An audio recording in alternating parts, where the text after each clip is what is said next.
বাংলাদেশে আওয়ামী লীগ নাই, বাংলাদেশে শেখ হাসিনা নাই, বোকার স্বর্গে বাস করছেন, সিম্পলি বোকার স্বর্গে বাস করছেন। বাংলাদেশের টোটাল স্টেট অ্যাপারেটাস, পুরো মেশিনারি শতভাগ হাসিনার নিয়ন্ত্রণে এখনো। তাই আমাদের যে লড়াই, আমাদের যে সংগ্রাম, আমাদের যে রাজপথ না ছাড়ার যে অঙ্গীকার, সেই অঙ্গীকার থেকে আমরা সরে আসব না। তাই আমরা বারবার কি বলেছি যে আমাদের শত্রু সম্পর্কে জানতে হবে, যে আমরা কাদেরকে ফাইট করছি। এই শত্রুর দেশি বিদেশি অঙ্গ প্রতিষ্ঠানগুলো কারা কারা। শুধুমাত্র সাংবাদিকতা দেখেন, বিদেশি রিপোর্ট যে কটা আমরা দেখলাম গত 4 থেকে 5 দিনে অথবা 1 সপ্তাহে, প্রত্যেকটা রিপোর্টার কিভাবে বাংলাদেশের রাজনীতিকে ম্যানিপুলেট করে রিপোর্ট করেছে। গতকালকে পরশু দেখলেন আপনারা রয়টার্সের রিপোর্ট কিভাবে ম্যানিপুলেট করা হয়েছে। প্রত্যেকটা সাংবাদিকের পরিচয় দেখলাম, তারা ওই পারের সাংবাদিক।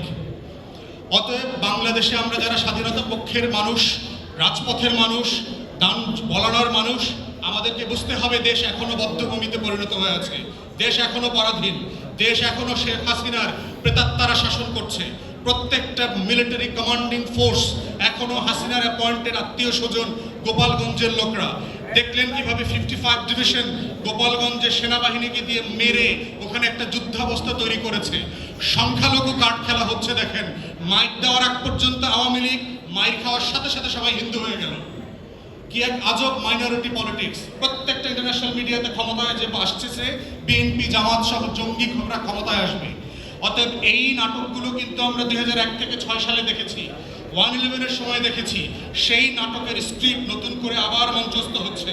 তাই আমাদেরকে সতর্ক থাকতে হবে। মিছিল মিটিং রাজপথে থাকবেন, কিন্তু অতি আবেগী হয়ে ক্ষমতায় চলে আসছেন, এমপি মন্ত্রী ভাগাভাগি শুরু হয়ে গেছে, লবি করা শুরু করতেছেন, এখানে সেখানে প্রতিষ্ঠান দখল করতেছেন, অমুক সমিতি, অমুক ট্রেড ইউনিয়নের দখল নিচ্ছেন।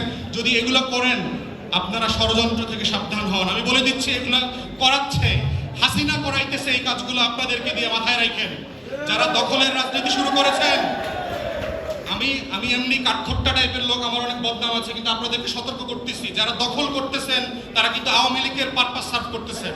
আপনাদেরকে বদনামি করাবে, আপনাদেরকে সারা দুনিয়াতে দেখাবে যে আপনারা ক্ষমতায় আসলে কি কি হবে, এবং এটার দিয়ে তুলনা করা হবে যে আমরা কি আগে ভালো ছিলাম না বিএনপি জামাত ক্ষমতায় আসলে ভালো থাকবো। এর একটা নমুনা গত 10 দিনে দেখেন। আওয়ামী লীগ কিন্তু স্যাবোটাজের রাজনীতির জনক। ছাত্র দলের অথবা যুব দলের স্লোগান দিয়ে মানুষকে ন্যাংটা করায়, মুরব্বীদেরকে জাঙ্গা পড়া অবস্থায় কাঠ ধরে উঠবোস করায়, পত্রিকায় রিপোর্ট করাবে, এগুলো বিএনপির লোকজন করছে। এই রাজনীতি কিন্তু আমরা দেখেছি।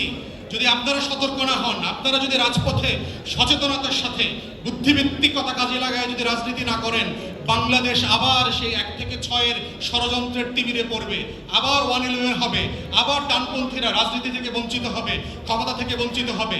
সেটা সতর্ক করেই আমরা সবাইকে রাজপথে সতর্কভাবে থাকবার আহ্বান জানিয়ে আমার বক্তব্য এখানে শেষ করছি।